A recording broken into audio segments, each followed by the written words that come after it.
Hello everyone, welcome to another Rick's Picks. Today I'm going to be doing my review of the Star Trek original series figure Chekov by Art Asylum. So what we're going to do is we're going to take a look at them in packaging, and we're going to take a look at the figure and its accessories, and then I'm going to give you my thoughts on them. And just remember, if you do like this video, go ahead and check out my Star Trek playlist and hit that like, share, and subscribe. So without any further ado, let's get to the review.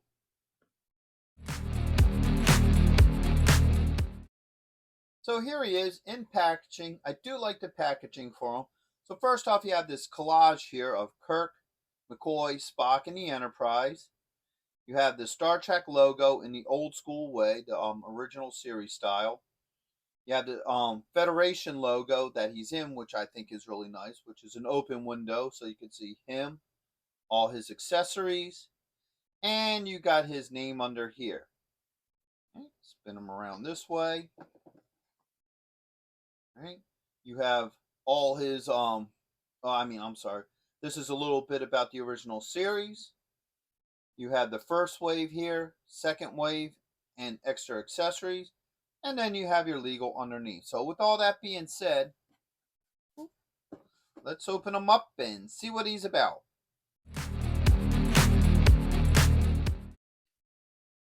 So here he is out of packaging. Just like the other figures of this line, he's a really good looking figure. He definitely captures the look of the character that he's supposed to be. In this case, it's Chekov. So first off, we're going to start out with the rotation. We have this side. You have this side. Got the back. You have this side and back around to the front.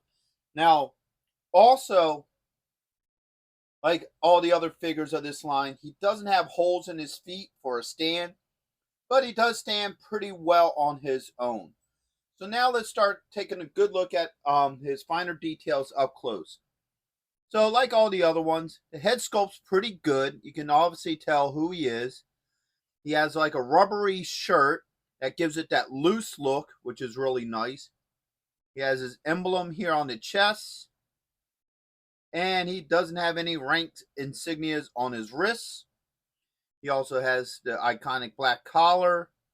And his boots have that shine that the Federation figures do have to their boots. So now that we got up close with him, let's now take a look at his points of articulation. So far, the head does move. All right. You got a shoulder joint with a swivel. You have an elbow joint and a wrist joint. Okay. Get the arms up. You have a torso joint. Okay. You have a thigh joint with a swivel. You have a knee joint, a swivel at the top of the boot. Right? And you have an ankle joint. So everything moves and works pretty well with this figure. At this point, okay, maybe if I could get this arm down. There it goes. So at this point, I don't have any issues with this figure. Alright, so now let's take a look at his accessories. So the Wave 2 figures do come with more stuff than the Wave 1s. So as we saw with all the Wave 1 figures, he came with a phaser and a tricorder, or just a phaser, or in Uhura's case, just a pad. So now with the second wave, they did add more accessories. So let's take a look at these things. So first off, you got your Art Asylum coin.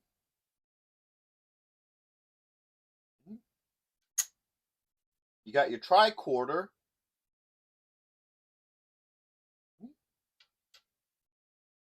You have his phaser.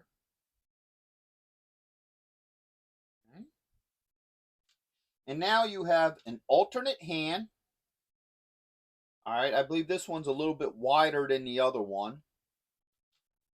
And then he does actually come with a communicator.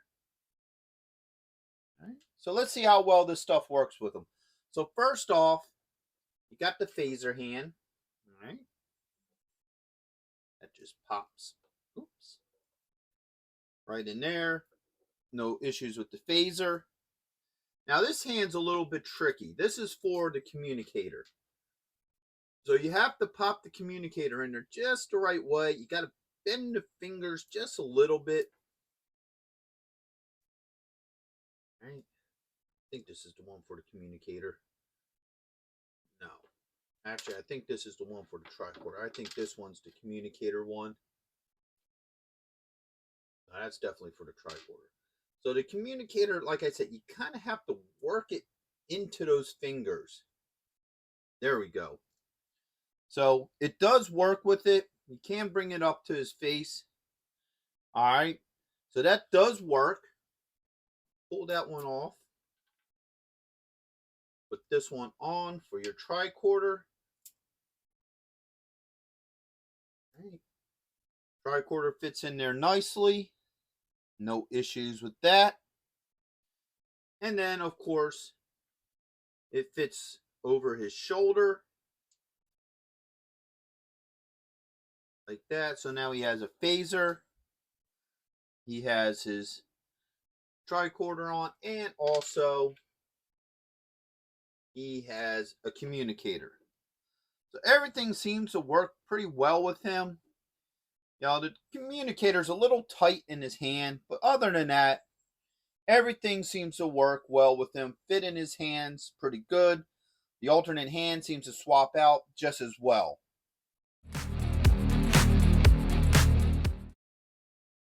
All right, so my final thoughts on this figure is I really like this figure. I think he's a pretty good figure overall. All his joints move very well. I didn't have any issues with his joints. He obviously looks like Chekov. The detail to him really works with him. His alternate hand swaps out pretty well. No issues.